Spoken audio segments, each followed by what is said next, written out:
Good morning! Hey, all you amazing folks out there.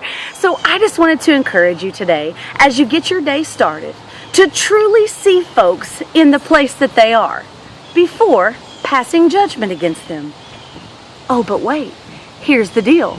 It is totally impossible to truly see folks in the place that they are unless we've walked in their shoes. And well, we've only walked in our own shoes, haven't we? So therefore we can conclude that it is impossible to totally see them in the place that they are. You see, when we look at another's life, we actually are looking at them through what we've been through, what we've been taught, the way we see life.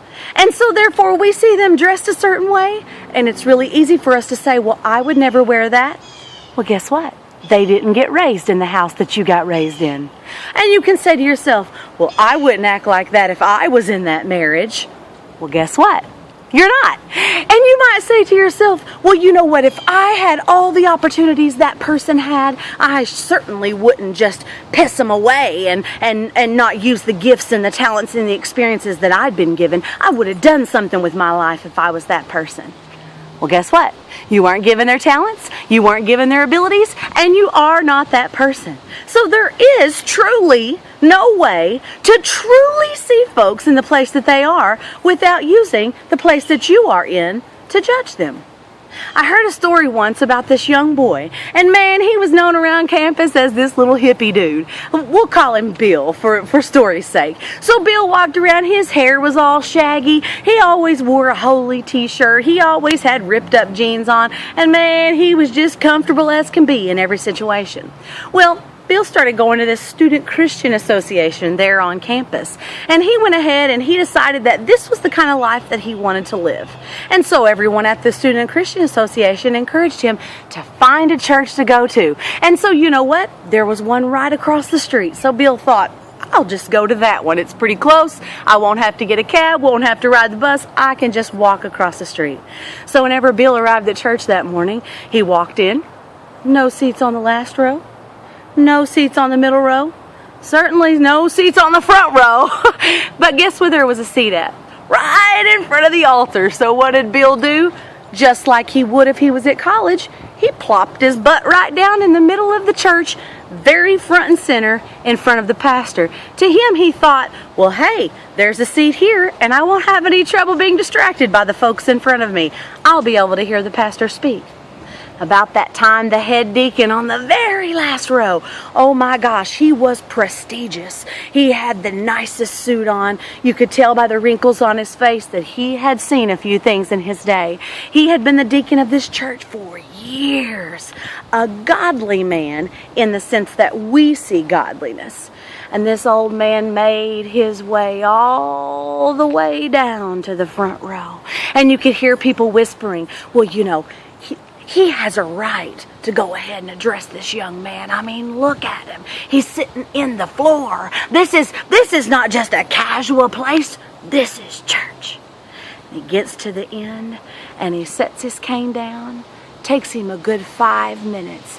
But this older deacon finds himself plopping down onto the floor next to Bill. You see, what this man knew was that Bill didn't need to be told how to dress. Bill didn't need to know that there was a seat in the very back corner. All Bill needed to know was that he was accepted as he was. And while this older gentleman came from a different background and he might have been taught different ways of going to church, like there are rules or something, but he knew he wanted to love this young man in the place that he was. The pastor at that moment during the sermon, he says, you know what? You may remember what I preached to you today for a day, a week, or maybe even a month.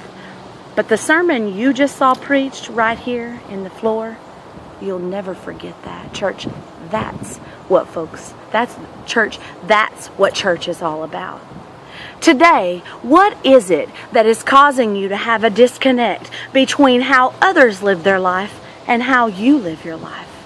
We are not called to judge folks. We are not called to be here as the grace police to say this person believes correctly and this person does not. This person is dressed appropriately, but this person is not. This person is walking out the kind of life that they were designed to walk out, and this person is not. Newsflash, the only way that you could say that to be true about someone else is if you were truly in another's shoes. And that will never happen. No matter what you have been through, it is impossible for you to truly 100% know what someone else has journeyed through. It is impossible. So my encouragement for you today is just to accept people for who they are and what they are and how they are and where they are in their journey. To not try to come to the conclusion about what they're doing. Is it right? Is it wrong? Just love Bill sitting on the floor in front of the preacher, regardless of what he's wearing, regardless of what he smells like, regardless of what he sounds like. Love folks anyway. I love you so much. Have an amazing day. Word.